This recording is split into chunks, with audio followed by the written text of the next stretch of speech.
Do you ever get the feeling that those people who are responsible for maintaining and repairing the roads are not really giving motorcyclists a second thought?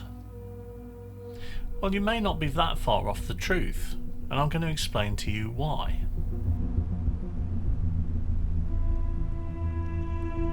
The government's own figures show that poor road surfaces account for approximately 4% of the motorcyclist casualties, whether that be deaths or serious injuries. 4% of those casualties are down to poor road surfaces.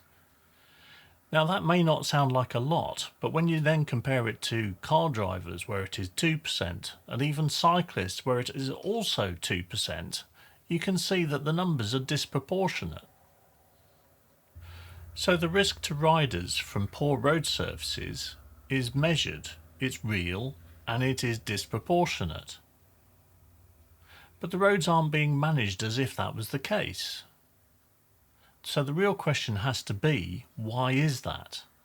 And the answer comes from a document that most riders have never actually heard of.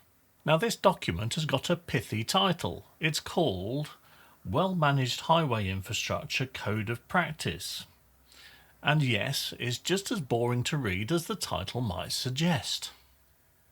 This document tells every local authority how to go about maintaining their roads, which surface defects should be prioritised, how they should be repaired, in what order, and to what standard.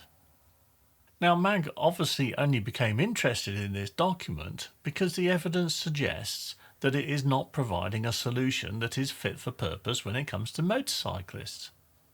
When we looked at the document, what we found was over 290 pages where motorcycling only gets mentioned in passing 4 times.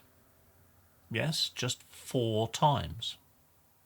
And not one of those mentions leads to a line of guidance that would cause a highways authority to take any action that is any different for a rider. Now, the code does actually state that poor road surface quality is, and I'm quoting here, of particular importance to motorcyclists. But it then provides nothing on which to act.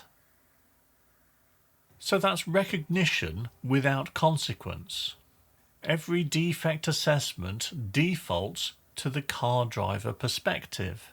In September of 2025, there was a well-publicised story of a motorcyclist in Stoke-on-Trent who lost his life after hitting a pothole.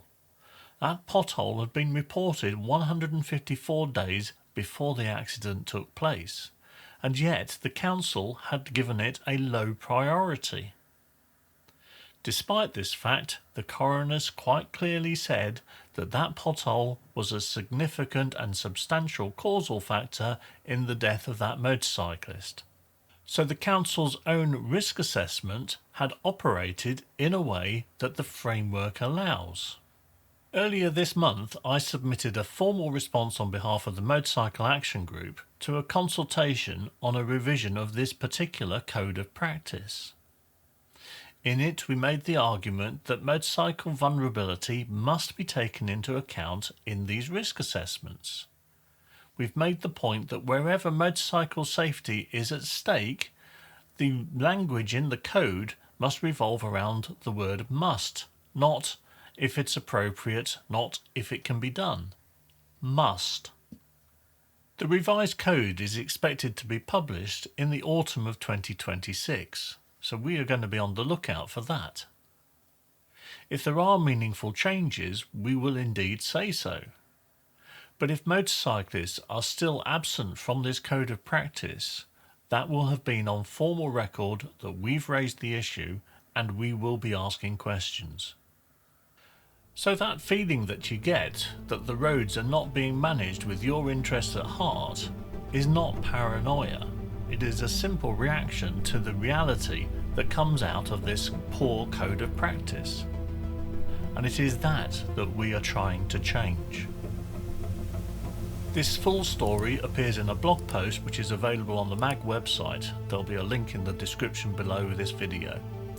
There will also be a link to MAG's Resurface Our Roads campaign, which is the wider campaign covering all the work that we do on the particular issue around poor road surfaces.